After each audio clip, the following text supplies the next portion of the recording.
All right, there we go. 2 Samuel chapter 1 to 3.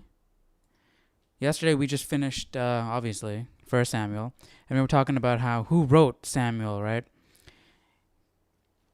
Because Samuel died in 1 Samuel. So my Bible has like some intro information. Let me see if it gives their opinion, because we looked into the possibility of who could have written Samuel 1 and 2. Let's just see here. Jewish tradition holds. Let me move this. There we go. Jewish tradition holds that the prophet Samuel wrote 1 Samuel 1 to 24. All right, so that's what I was thinking yesterday. And then the prophets Nathan and Gad composed the rest of Samuel 1 and all of Samuel 2. All right, makes sense.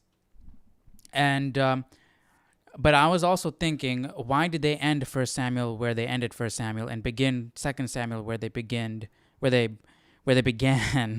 Samuel? So I was thinking maybe 1 Samuel was written by two people, Samuel, and then either Nathan or Gad, and then 2 Samuel could be written by the other one. Or I don't know if there's another reason, because it doesn't seem like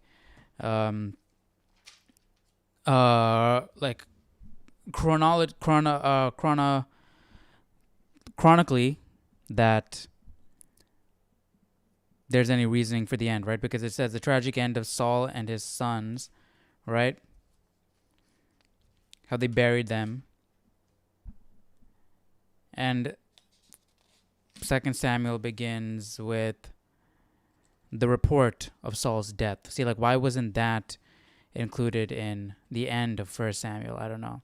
Maybe you're just ending it on a note where the actual death is occurring, and so you're ending it on a death, right? Maybe. And then the repercussions of the death is continued in the report of his death. Could be. I guess we'll figure that out by the context of chapter 1, right? The report of Saul's death is only the subheading. So let's get started with 2 Samuel chapter 1, and maybe that'll answer the question. We'll see. Book of Samuel. Now it came. I'm wondering, why did they continue with the name Samuel also? Because Samuel is not doesn't have to do with this anymore. So that's interesting also. To pass after the death of Saul. Sorry. After the death of Saul, when David had returned from the slaughter of the Amalekites, and David had stayed 2 days in Ziklag, on the third day, behold, it happened that a man came from Saul's camp with his clothes torn and dust on his head. So it was, when he came to David, that he fell to the ground and prostrated himself. And David said to him, "Where have you come from?" "I have." Wait. Let me read this. This is very interesting. 2 Samuel is named after the prophet Samuel. Even though he does not appear in the narratives of this book, this is because 1 and 2 Samuel were originally one volume. When the Hebrew scriptures were translated into the Greek language around 150 BC, the books of Samuel and Kings were united as a complete history of the Hebrew monarchy. This collection was divided into 4 sections: 1st, 2nd, 3rd, and 4th kingdoms. Samuel and Kings were later separated again, but the divisions of the Greek translation persisted. The result was a 1st and 2nd Samuels and a 1st and 2nd Kings, corresponding to the 4 sections of kingdoms in the Septuagint. Okay, so that gives us some more insight. Okay, on why the names are the way they are and why it's split up the way it is. Day, behold. Let me just start this over. Now it came to pass after the death of Saul, when David had returned from the slaughter of the Amalekites, and David had stayed 2 days in Ziklag, on the third day, behold, it happened that a man came from Saul's camp with his clothes torn and dust on his head. So it was, when he came to David, that he fell to the ground and prostrated himself. And David said to him, Where have you come from? Dang, David's about to find out the bad news. Escaped from the camp of Israel. How did the matter go? Please tell me. The people have fled from the battle. Many of the people are fallen and dead. And Saul and Jonathan, his son, are dead also. Dang. How do you know that Saul and Jonathan, his son, are dead? As I happened by chance to be on Mount Gilboa, there was Saul leaning on his spear. And indeed, the chariots and horsemen followed hard after him. Now, when he looked behind him, he saw me and called to me. And I answered, Here I am. And he said to me, Who are you? So I answered him, I am an Amalekite. He said to me again, Oh, dang. Please stand over me and kill me, for anguish has come upon me, but my life still remains in me. So I stood over him and killed him, because I was sure that he could not live after he had fallen. And I took the crown that was on his head and the bracelet that was on his arm. And have brought That's them not how it unto my went Lord. down in the Therefore last book. David took hold of his own clothes. What? That's not how it went down at the end of First Samuel. Let me see what this Bible's got to say. What is this? And he said to me, Please stand over 1:9. The Amalekites' report of Saul's death is different from the account in 1 Samuel 31:4, which states that Saul died by falling on a sword. It appears the Amalekite story was a fabrication. Perhaps he sought recognition or reward from David by claiming to have slain Saul. Maybe. Interesting.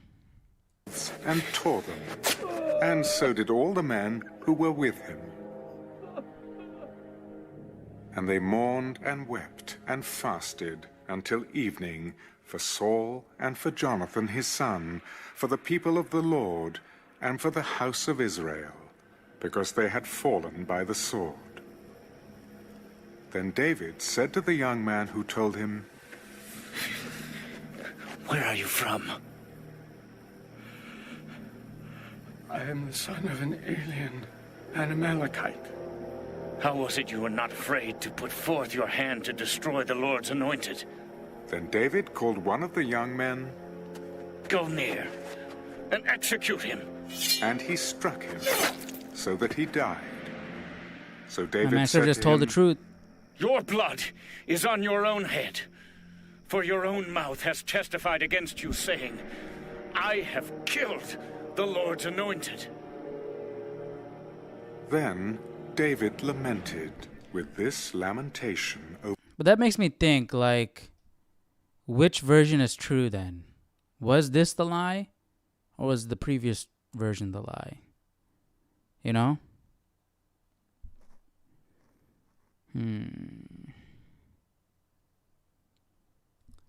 I mean, the way the previous version was written, it was written as if that were the events. Those were the events that were happening.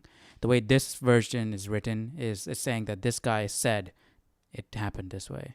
So I would be more inclined to believe the previous version than this version, just in how it was written. But yeah. What do you guys think? Let me know down below. The Lord's anointed. Then David lamented with this lamentation over Saul and over Jonathan his son. And he told them to teach the children of Judah the song of the bow. Indeed, it is written in the book of Jasher. All right, see, the book of Jasher is one of the Apocrypha, right? So it's not biblical canon, but they're making reference of it here. So I'm wondering, how did the children of Israel back then view the books of the Apocrypha? That is an interesting question, right? Because they're making direct reference to it. What is it? 17, 18. Let's see if this Bible's got to say. The Hebrew phrase, the children of Judah, where does it say? Okay, the children of Judah means not young people, but the descendants of the tribe of Judah. Okay, yeah, we can figure that. The Song of the Bow. The words for the Song of the Bow do not appear in Hebrew, leading some to suggest that the men of Judah were to be instructed in warfare and the use of the bow. Wait, in the Hebrew, the words of the Song of the Bow. The words for the Song of do not appear in the Hebrew. So what did they just call it? The bow?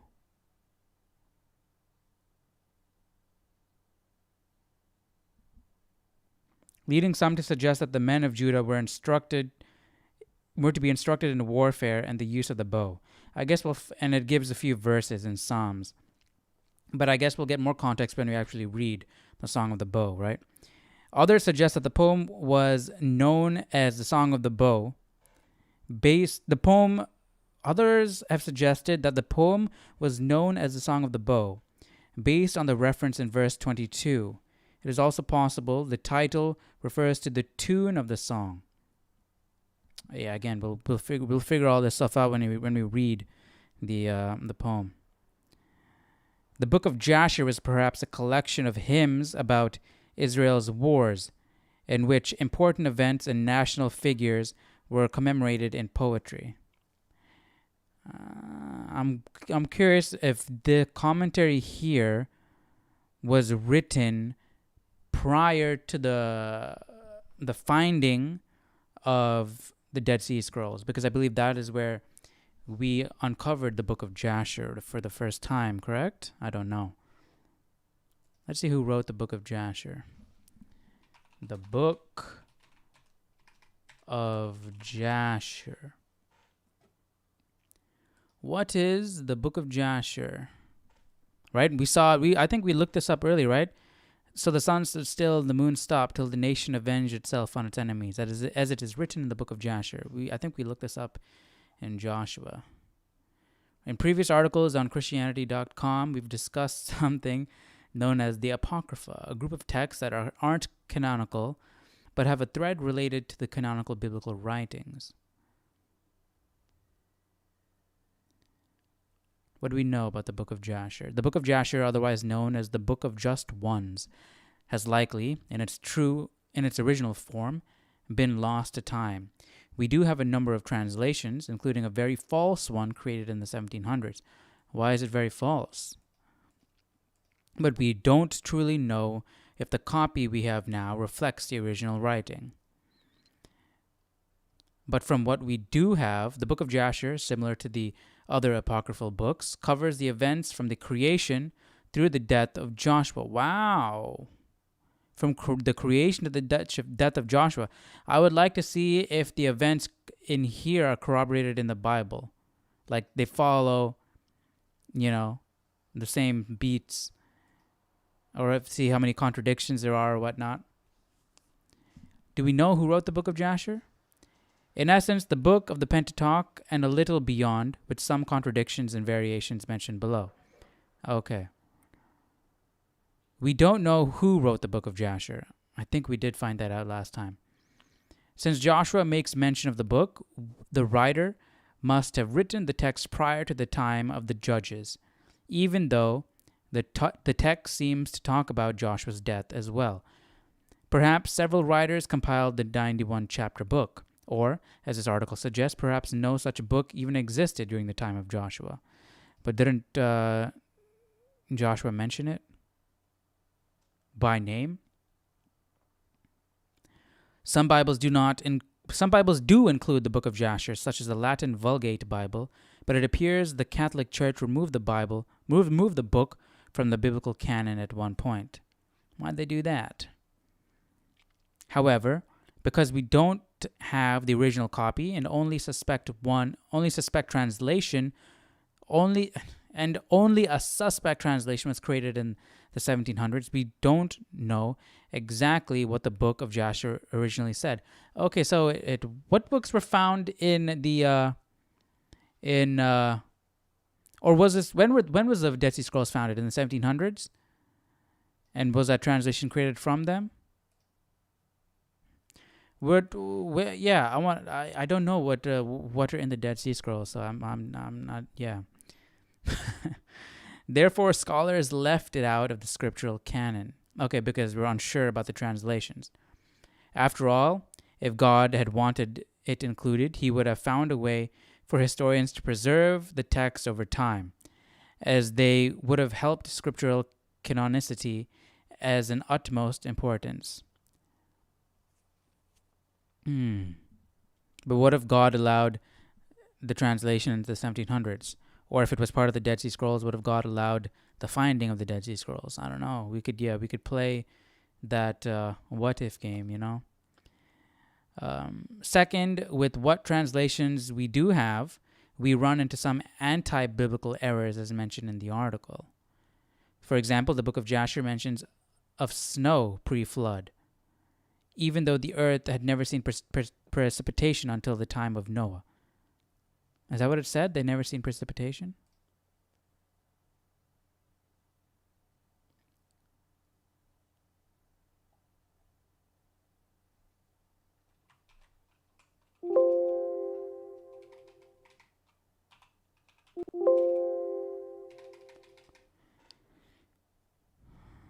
I'll take the word for it for now, but because I don't know exactly where in the text it said it. And other several issues of chronology. I mean, we saw chronology issues in Genesis as well, of what happened in the Bible versus what the book of Jasher says. Yeah, we found chronology issues in Genesis. So, third, but see, that could be due to Moses liking to repeat himself, right? He liked to repeat himself a lot. Third, we have to realize that the writers of both the Old and New Testaments included references and sometimes quotes from extra biblical sources. For instance, Paul quotes a Greek poet in Titus 1:12. The Old Testament writers make mention of other books such as the Book of Wars. What is that? And the Annals of King David. And the sayings of seers. I would like to read that, right? Because seers are the prophets. All right, well, this goes on for a little bit more. We can, I'll put the link down in the comment section so you can check that out. But let's check out what the actual Song of the Bow is. The beauty of Israel is slain on your high places. How the mighty have fallen. Tell it not in Gath, proclaim it not in the streets of Ashkelon, lest the daughters of the Philistines rejoice, lest the daughters of the uncircumcised triumph. O mountains of Gilboa, let there be no dew nor rain upon you, nor fields of offerings. For the shield of the mighty is cast away there, the shield of Saul not anointed with oil. Okay, is this a direct quote from the book of Jasher? Indeed, it is written in the book of Jasher, right? Is this a direct quote from the book of Jasher? Because they're mentioning Saul by name. From the blood of the slain, from the fat of the mighty, and Jonathan. The bow of Jonathan did not turn back, and the sword of Saul did not return empty. Saul and Jonathan were beloved and pleasant in their lives. All right. I'm confused because this is talking about Saul and Jonathan post-death. And David is quoting, Then David lamented with his lamentation over Saul and Jonathan and his son. And he told them to teach the children of Judah. And he told them to teach the children of Judah the song of the bow. Indeed, it is written in the book of Jasher. Okay. So, This could be, the Song of the Bow could be, like David might not be, is not quoting what is written in the book of Jasher. The book of Jasher is documenting what David is telling the children of Judah to remember, the Song of the Bow. So there we go. So I'm curious also, did David write the Song of the Bow? Probably, right? Yeah, he probably wrote the Song of the Bow, and then it was later documented in the book of Jasher, as well as right here. I would like to see the book of Jasher and compare these two versions. That would be cool to do. Circumcised triumph. O mountains of Gilboa, fields of is fat of the mighty. From the blood of the slain, from the fat of the mighty, the bow of Jonathan did not turn back, and the sword of Saul did not return empty. Saul and Jonathan were beloved and pleasant in their lives, and in their death they were not divided. They were swifter than eagles. They were stronger than lions. O daughters of Israel, weep over Saul, who clothed you in scarlet with luxury, who put ornaments of gold on your apparel. How the mighty have fallen in the midst of the battle. Jonathan was slain in your high places. I am distressed for you, my brother Jonathan. You have been very pleasant to me. Your love to me was wonderful, surpassing the love of women. How the mighty have fallen. Is that where the phrase came from? Perished. Oh, how the mighty have fallen. It happened after this that David inquired of the Lord, Shall I go up to any of the cities of Judah? Go up Where shall I go up? to Hebron. So David went up there, and his 2 wives also, Ahinoam, the Jezreelitess, and Abigail, the widow of Nabal, the Carmelite. And David brought up the men who were with him, every man with his household. So they dwelt in the cities of Hebron. Then the men of Judah came, and there they anointed David king over the house of Judah. And they told David, The men of Jabesh Gilead were the ones who buried Saul. So David sent messengers to the men of Jabesh Gilead. You are blessed of the Lord, for you have shown this kindness to your Lord, to Saul, and have buried him. And now may the Lord show kindness and truth to you. I also will repay you this kindness, because you have done this thing. Now, therefore, let your hands be strengthened, and be valiant, for your master Saul is dead, and also the house of Judah has anointed me king over them. But Abner, the son of Ner, commander of Saul's army, time of out. Judah. Saul is dead, and also the house of Judah has anointed me king over them. So David is now anointed the king of Judah, just one of the tribes. So this is unprecedented, right? We've never had a king, right? A king of Benjamin, a king of Manasseh, a king of Gad, right? David's a king of Judah. I wonder what all the other tribes think at this point, now that Judah has their own king.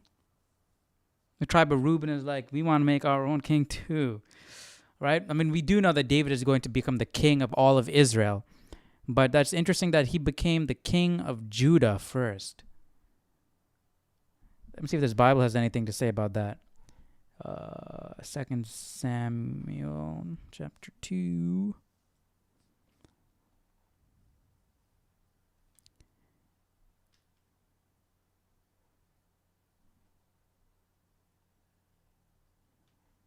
All right. This is actually the second anointing of David. The first had been performed by the prophet Samuel while Saul was still king. Yep. The first anointing was a mark of God's intention. The second anointing was the recognition by the people of Judah that David was truly the Lord's anointed. All right, didn't give me much. But yeah, I'm curious to know what the other tribes thought.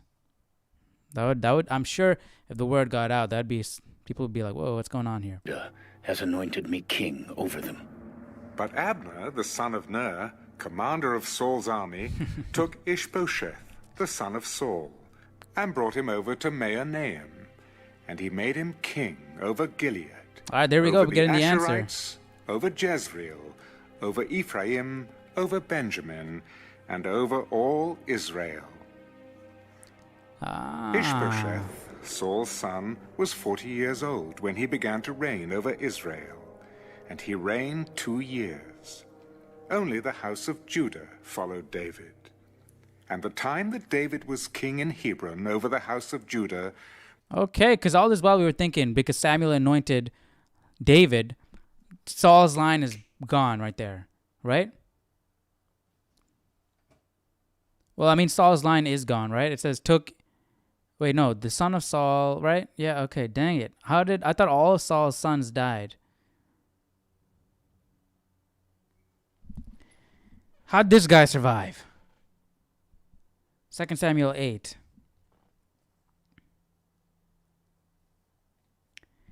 The man of shame, that's what his name means. Ishbosheth. His original name, Eshbaal, meaning man of the master, or man of the Lord, was changed because Baal suggested Baal worship. Yeah, I thought, okay, maybe not all of Saul's kids died. But everybody, so that means he didn't go out to war, because everybody died in that war, that battle. He didn't go out to battle.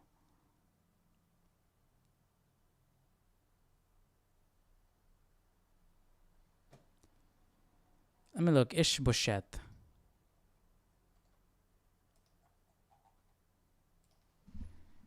Ishbosheth. How did Ishbosheth survive?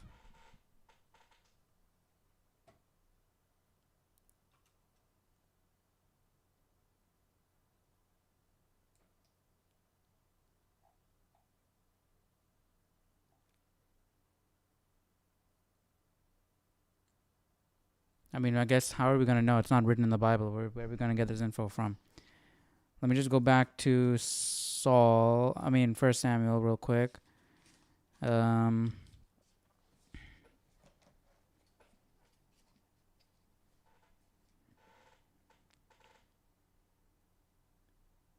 Philistines killed Jonathan, Abinadab, and Melchishua, Saul's sons. All right, so we had another son who didn't die. That's this guy, Ishbosheth. Where was he during the battle?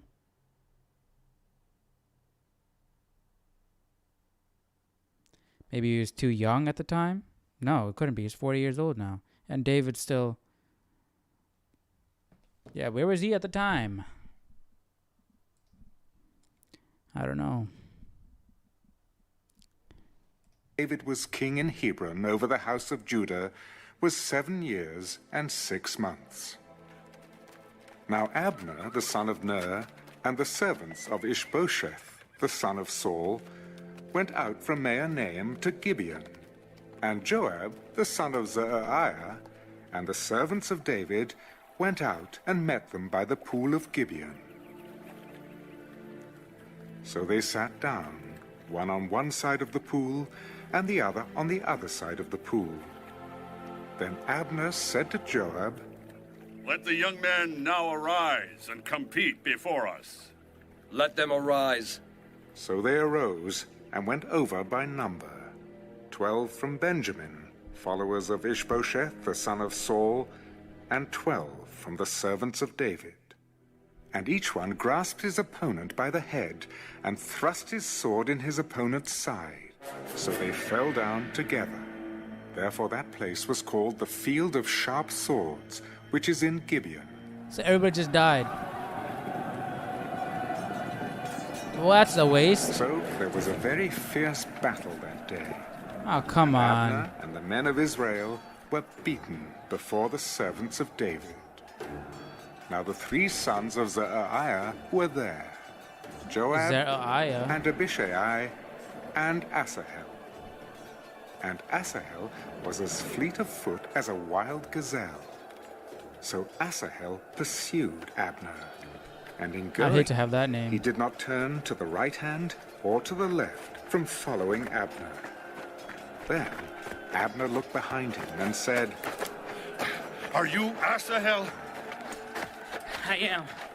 Turn aside to your right hand or to your left, and lay hold on one of the young men and take his armor for yourself. But Asahel would not turn aside from following him. So Abner said again to Asahel, Turn aside from following me.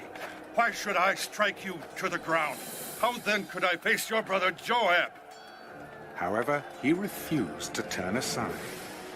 Therefore Abner struck him in the stomach with the blunt end of the spear, so that the spear came out of his back, and he fell down there and died on the spot. With the blunt end of the spear, and it came out of his... what? So it was that as many as came to the place where Asahel fell down and died stood still. Joab and Abishai also pursued Abner. And the sun was going down when they came to the hill of Ammah, which is before Giah, by the road to the wilderness of Gibeon. Now the children of Benjamin gathered together behind Abner and became a unit, and took their stand on top of a hill. Then Abner called to Joab, Shall the sword devour forever? Do you not know that it will be bitter in the latter end? How long will it be then until you tell the people to return from pursuing their brethren? As God lives, unless you had spoken, surely then by morning all the people would have given up pursuing their brethren. So Joab blew a trumpet, and all the people stood still, and did not pursue Israel any more, nor did they fight any more. Then Abner and his men went on all that night through the plain, crossed over the Jordan, and went through all Bithran, and they came to Mahanaim. So Joab returned from pursuing Abner. And when he had gathered all the people together, there were missing of David's servants 19 men, and Asahel. But the servants of David had struck down of Benjamin and Abner's men 360 men who died. Holy. Then they took up Asahel and buried him in his father's tomb, which was in Bethlehem. And Joab and his men went all night, and they came to Hebron at daybreak.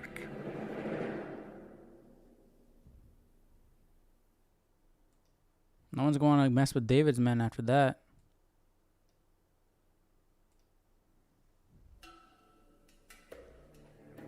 Now there was a long war between the house of Saul and the house of David. Come on, man. David, you promised Saul and you promised Jonathan. Right? You're not going to do this with their descendants. What's going on? But David grew stronger and stronger, and the house of Saul grew weaker and weaker. Sons were born to David in Hebron. His firstborn was Amnon by Ahinoam the Jezreelitess. His second, Chileab by Abigail, the widow of Nabal the Carmelite. The third, Absalom, the son of Maacah, the daughter of Talmai, king of Geshur. The fourth, Adonijah, the son of Haggith. The fifth, Shephatiah, the son of Abital. And the sixth, Ithream, by David's wife Eglah. These were born to David in Hebron. Dang, 6 sons Now from it 6 was different so, women? While there was war Or 6 between the children house from of 6 Saul different and women? the house of David, that Abner was strengthening his hold on the house of Saul.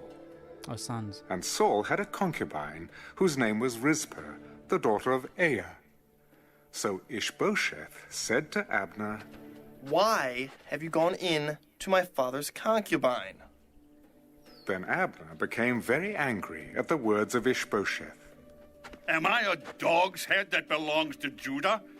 Today I show loyalty to the house of Saul, your father, to his brothers, and to his friends, and have not delivered you into the hand of David. And you charge me today with a fault concerning this woman?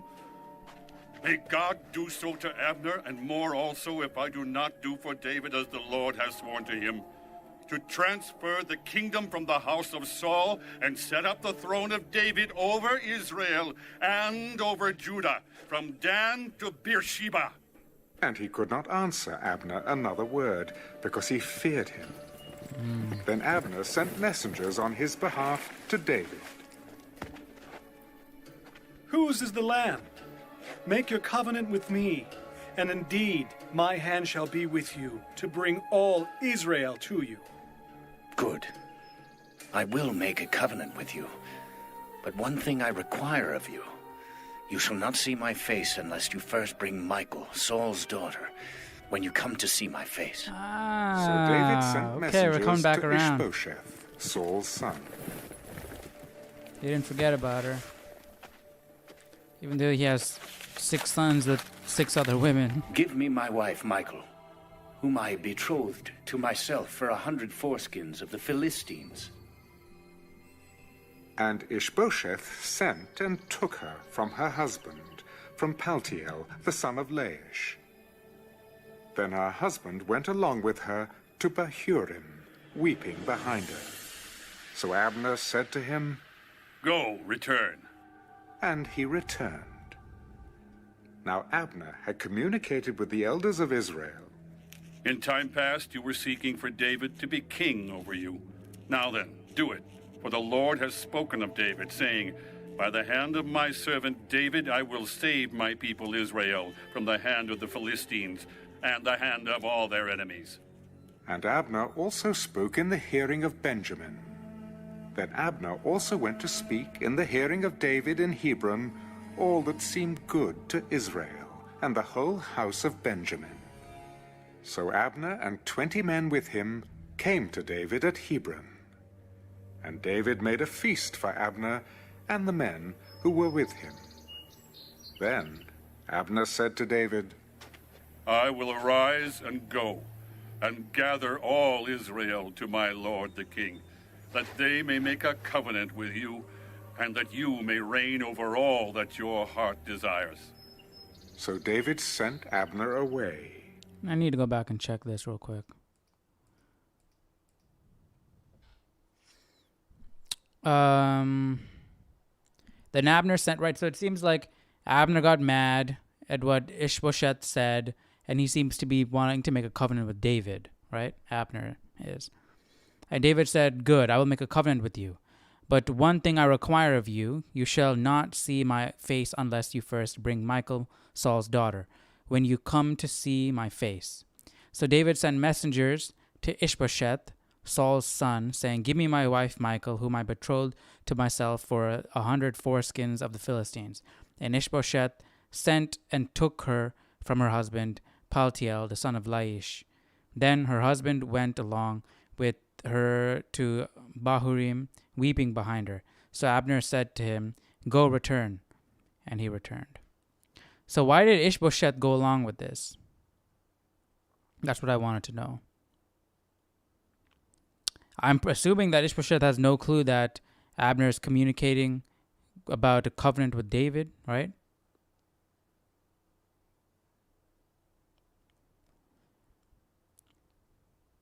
May God do so to Abner and more also, if I do not do for David as the Lord has sworn to him, to transfer the kingdom from the house of Saul, to set up the throne of David over Israel and over Judah, from Dan to Beersheba. And he could not answer Abner another word because he feared him. This was all Abner yelling, right? And Abner then became very angry at the words of Ishbosheth, saying, yeah, this is all Abner speaking. If I do not, okay, wait. May God do so to Abner and more also. Is he speaking in third person here? Yeah.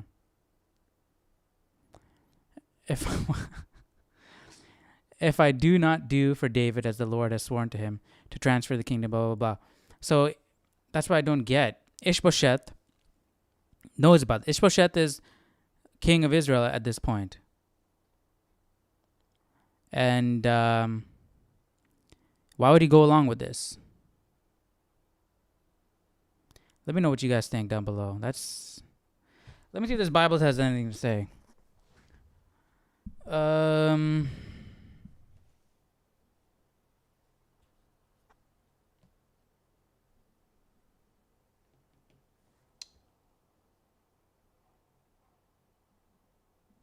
The phrase, may God do so to Abner, is a prayer for divine judgment should Abner fail to keep his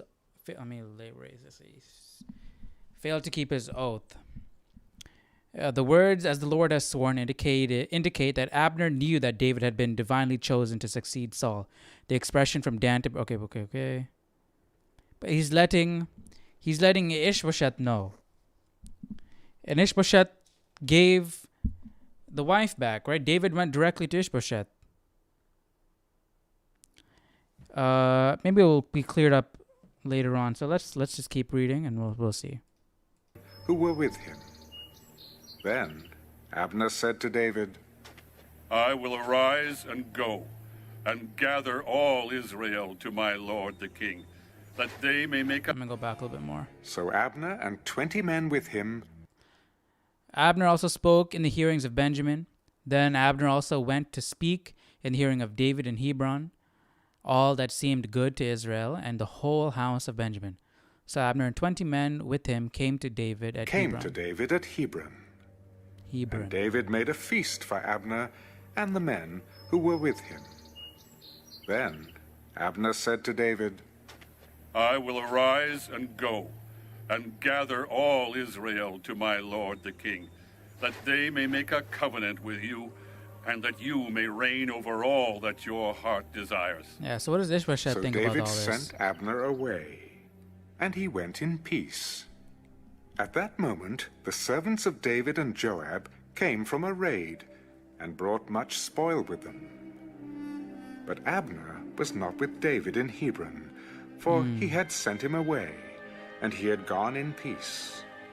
When Joab and all the troops that were with him had come, they told Joab, Abner, the son of Ner, came to the king, and he sent him away, and he has gone in peace. Then Joab came to the king. What have you done?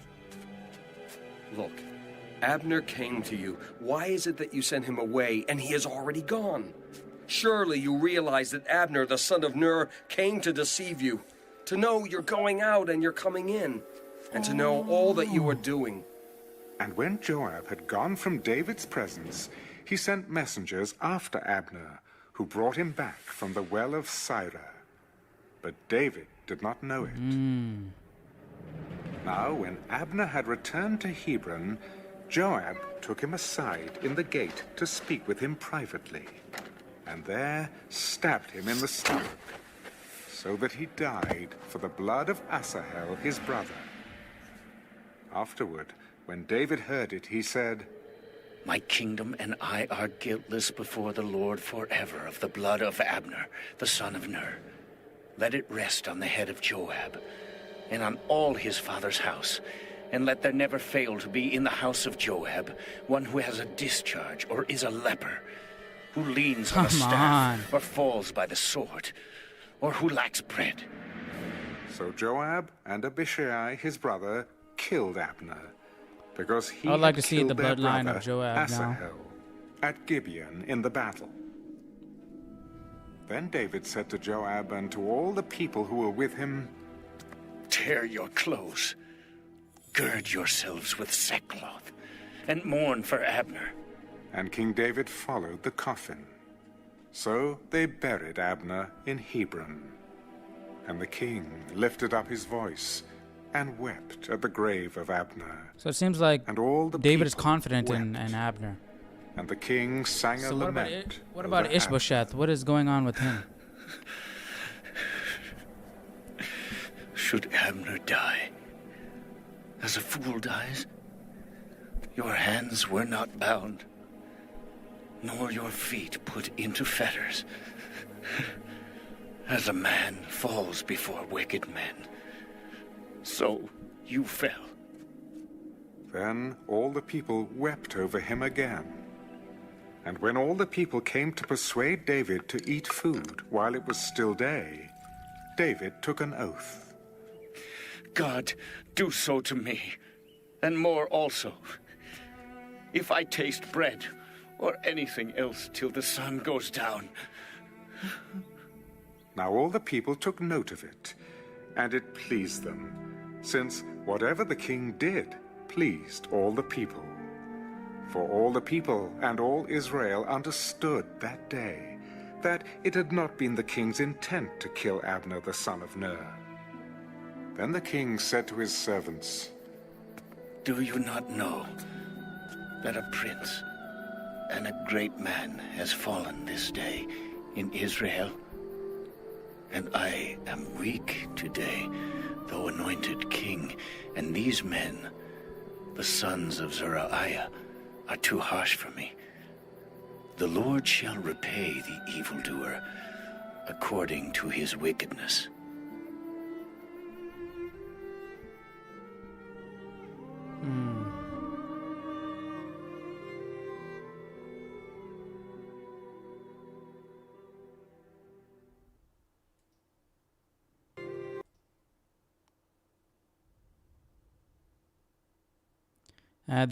Abner's death really got to David. I guess he just didn't expect it at all, so it just...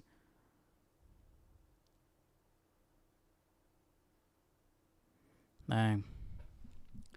All right. So that's it for today. Tomorrow we'll jump into chapter 4.